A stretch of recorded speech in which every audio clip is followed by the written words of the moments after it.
പിന്നെ ഡെഫിനിറ്റ്ലി ആ സ്റ്റുഡൻറ്റിൻ്റെ കാലഘട്ടം തന്നെയാണ് നമ്മുടെ ഭാവിയിലേക്കുള്ള ഒരുപാട് മൈൽ സ്റ്റോൺസ് ക്രിയേറ്റ് ചെയ്ത് തന്നിട്ടുള്ളത്. ഇന്ന് നവംബർ 17 ആണ്, ഒരു ഇൻ്റർനാഷണൽ സ്റ്റുഡൻസ് ഡേ ആണ്. ഒരു സ്റ്റുഡൻ്റ് ആയിരിക്കുന്നത് നിങ്ങൾക്ക് എന്താണ് ഫീൽ ചെയ്യുന്നത്? ഇത് പറഞ്ഞ പ്രൗഡ് മൂമെൻ്റ് ആണ് ഉള്ളിലിരിക്കുമ്പോൾ. കാരണം ഞാൻ പഠിച്ചതിൽ കിട്ടിയ സമ്പാദ്യങ്ങളായിരിക്കണതൊക്കെ എൻ്റെ കൂട്ടുകാർ. നല്ല സന്തോഷമുണ്ട് ഇവിടെ പഠിക്കാൻ പറ്റിയാലും നല്ല സാർമാർ കിട്ടിയാലും. സ്റ്റുഡൻ്റ് ആയിരിക്കുമ്പോൾ നമ്മുടെ മനസ്സെപ്പോഴും ചെറുതായിട്ടിരിക്കും. അപ്പോൾ അതുകൊണ്ട് തന്നെ ഇനി മുതിർന്നു പോയാലും നമുക്ക് അതിൻ്റേതായിട്ടുള്ള ഓരോ കാര്യങ്ങളും ഒക്കെ ഉണ്ടാവും. പിന്നെ ഓരോ കാര്യങ്ങൾ നമുക്ക് സ്റ്റുഡൻ്റ് ആയിരിക്കുമ്പോൾ തന്നെ കോളേജിൽ നിന്നായാലും ബാക്കിയുള്ള ഫ്രണ്ട്സിൻ്റെ നിന്നായാലും ഓരോ കാര്യങ്ങൾ നമുക്ക് പഠിക്കാൻ പറ്റും. നമുക്ക് ഒരുപാട് ചിന്തിക്കേണ്ടി വരുന്നില്ല, എന്ത് ചെയ്യണം എന്ത് ചെയ്യാതിരിക്കാം എന്നൊരു ലിമിറ്റേഷൻസ് ഇല്ല. നമുക്ക് എന്ത് വേണമെങ്കിൽ ചെയ്യാം. ബിക്കോസ് നമ്മുടെ പാരൻസ് നമ്മളെ സപ്പോർട്ടിങ് ആണ്. സ്റ്റുഡൻ്റ് ആയിരിക്കുമ്പോൾ നമുക്ക് അത്രയും ഫ്രീഡം ഉണ്ട് എന്നാണ് എൻ്റെ ഒരു പേഴ്സണൽ അഭിപ്രായം. അവസാനത്തെ പഠിത്തത്തിൻ്റെ കാലമായിരിക്കും, ഒരു കോളേജിലൊക്കെ വന്ന് പഠിക്കുന്നതിൻ്റെ അവസാനമായിരിക്കും. ഇനി ചിലപ്പോൾ ജോലി അങ്ങനെയൊക്കെ പോകുന്നുണ്ടാവുള്ളൂ. മാക്സിമം എൻജോയ് ചെയ്തിട്ടുള്ളൊരു ലൈഫാണിപ്പോൾ.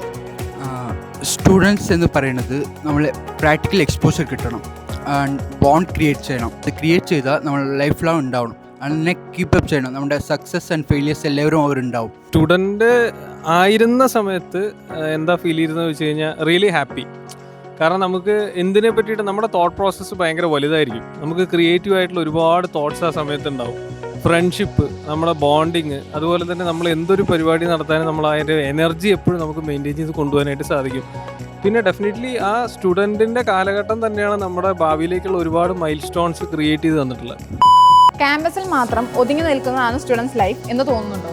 ക്യാമ്പസിൽ മാത്രമായിട്ട് ഒതുക്കുന്നതല്ല. അതിപ്പോൾ നമ്മൾ ക്യാമ്പസിൽ നമ്മൾ കുറേ കാര്യങ്ങൾ പഠിക്കും. അപ്പോൾ ഇതിനകത്ത് മാത്രം ഒതുക്കി കൂടുന്നതല്ല, നമ്മുടെ പേഴ്സണൽ ഗ്രോത്തും കൂടിയാണ് സ്റ്റുഡൻറ്റ് ലൈഫ് എന്ന് പറഞ്ഞു കഴിഞ്ഞാൽ. ഫ്രണ്ട്സൊക്കെ ആയിട്ട് നമ്മൾ പുറത്തും കറങ്ങാൻ അങ്ങനെയൊക്കെ പോകുമ്പോൾ നമ്മൾ ഫ്രണ്ട്ഷിപ്പ് നമ്മളെ സ്ട്രോങ് ആവും. അങ്ങനെ ക്യാമ്പസിൽ മാത്രമല്ല നമ്മൾ സ്റ്റുഡൻസ് ഒതുങ്ങിയിരിക്കുന്നത്, പുറത്തുള്ള കാര്യങ്ങളിലും നമ്മൾ ഇടപെടണം. നമ്മുടെ സൊസൈറ്റിയിൽ എന്തൊക്കെ നടക്കുന്നുണ്ട് എന്നുള്ള കാര്യങ്ങൾ നമ്മൾ അറിയണം. അപ്പോൾ നമ്മൾ ഇവിടുന്ന് പഠിക്കുന്ന കാര്യങ്ങൾ പുറത്ത് പോയിട്ട് സൊസൈറ്റിയിൽ പോയി ഇംപ്ലിമെൻറ്റ് ചെയ്യാനും നമ്മളെ കൊണ്ട് പറ്റണം.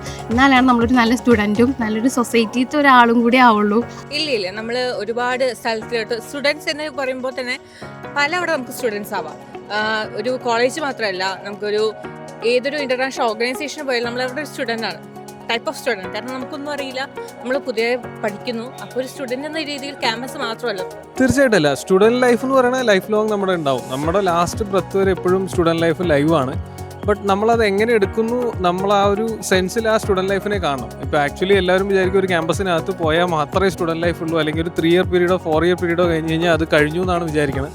പക്ഷെ അത് ഒരിക്കലും അല്ല. സ്റ്റുഡൻറ്റ് ലൈഫ് എന്ന് പറയുമ്പോൾ നമ്മളത് കൂടെ കൊണ്ടു നടക്കേണ്ട കാര്യമാണ്. കാരണം സ്റ്റുഡൻറ്റ് ലൈഫിലുള്ള ആ ഒരു എനർജിയും ആ ഒരു പോസിറ്റീവ്നെസ്സും ആ ഒരു ടീം ബിൽഡിംഗ് സ്കില്ലും എല്ലാം നമ്മൾ ലൈഫ് ലോങ് കൊണ്ടുനടന്നു കഴിഞ്ഞാൽ നമുക്ക് പിന്നെ പറയാൻ കുറേ സക്സസ് സ്റ്റോറീസ് മാത്രമേ ഉണ്ടാവുള്ളൂ. ക്യാമ്പസ് വിട്ടുപോയാലും ലൈഫ് ഫുൾ നമ്മൾ സ്റ്റുഡൻസ് ആയിരിക്കും എന്നതിൽ എന്താണ് തോന്നുന്നത്? ശരിക്കും പറഞ്ഞാൽ നമ്മുടെ എല്ലാവരുടെ ഉള്ളിൽ ഒരു ചെറുപ്പക്കാരുണ്ട്, എത്ര പ്രായമായാലും. അപ്പോൾ പ്രത്യേകിച്ച് ഫ്രണ്ട്സിൻ്റെ ഇടയിൽ പോയി കഴിഞ്ഞാൽ നമ്മൾ ഉറപ്പായിട്ടും ആ ഒരു പഴയ ഒരു ചെറുപ്പക്കാരനായിട്ട് എപ്പോഴും ഉണ്ടാവും. സ്റ്റുഡൻറ്റ് ലൈഫ് എന്ന് പറഞ്ഞു കഴിഞ്ഞാൽ അത് ക്യാമ്പസിൽ നേരത്തെ പറഞ്ഞില്ല, ക്യാമ്പസ് മാത്രം ഒന്നുമല്ല, ലൈഫ് ലോങ് നമ്മൾ ഓരോ കാര്യങ്ങൾ പഠിച്ചുകൊണ്ടിരിക്കുകയായിരിക്കും. പഠിക്കുന്നിടത്തോളം കാലം, അറിവ് കിട്ടുന്നിടത്തോളം കാലം എല്ലാവരും സ്റ്റുഡൻറ്റ് തന്നെയാണ്. ക്യാമ്പസ് വിട്ട് പോയെങ്കിലും അവരുടെ മെമ്മറീസ് നമ്മുടെ കൂടെ ഉണ്ടാവും. കാരണം നമുക്ക് നമ്മുടെ കോളേജ് ലൈഫിൽ കുറേ മെമ്മറീസ് നമുക്ക് കിട്ടുന്നുണ്ട്. ലൈക്ക് ഫാക്കൽറ്റീസ് ആയാലും അല്ലെങ്കിൽ നമ്മുടെ സ്റ്റുഡൻസ് ആയാലും ബാക്കിയുള്ള കാര്യങ്ങളായാലും എല്ലാം നമുക്ക് എൻജോയ് ചെയ്യാനും അങ്ങനെയൊക്കെ പറ്റുന്നുണ്ട്. ക്യാമ്പസിൽ നിന്നിട്ട് നമ്മൾ സ്റ്റുഡൻ്റ് ആയിരിക്കും. കാരണം എന്താ വെച്ചാൽ നമ്മളിപ്പോൾ ജോലി കയറി, ആ ജോലിയിൽ വയ്ക്കുമ്പോൾ നമുക്ക് ഒരു കാര്യം ഉറപ്പല്ല. ഒരു ടീച്ചർ വേണം നമുക്ക് പറഞ്ഞാൽ, ഒരു ഹെഡായിരിക്കും പറഞ്ഞുതരാം. പക്ഷെ നമ്മളത് ലേൺ ചെയ്യുന്നൊരു സ്റ്റുഡൻ്റ് ആയിട്ട് തന്നെയാണ്. അത് തീർച്ചയായിട്ടും ആയിരിക്കും. കാരണം ഇപ്പം ഞാൻ നിങ്ങളുടെ അധ്യാപകനാണ് പറഞ്ഞാലും ഞാൻ ഏറ്റവും കൂടുതൽ അധ്യാപനം എന്ന് പറഞ്ഞ ജോലി എൻജോയ് ചെയ്യണത് നിങ്ങളുടെ കൂടെ ഇൻട്രാക്ട് ചെയ്യുമ്പോഴാണ്. കാരണം ഞാനും നിങ്ങളുടെ കൂട്ടത്തിൽ ഒരാളാണ്. ഇപ്പോൾ പഠിപ്പിക്കുക എന്നുള്ളത് മാത്രമല്ല, സ്റ്റുഡൻസിൻ്റെ കൂടെ നിൽക്കുമ്പോൾ നിങ്ങളുടെ കയ്യിൽ നിന്ന് കുറേ കാര്യങ്ങൾ നമുക്ക് ലേൺ ചെയ്യാനുണ്ട്.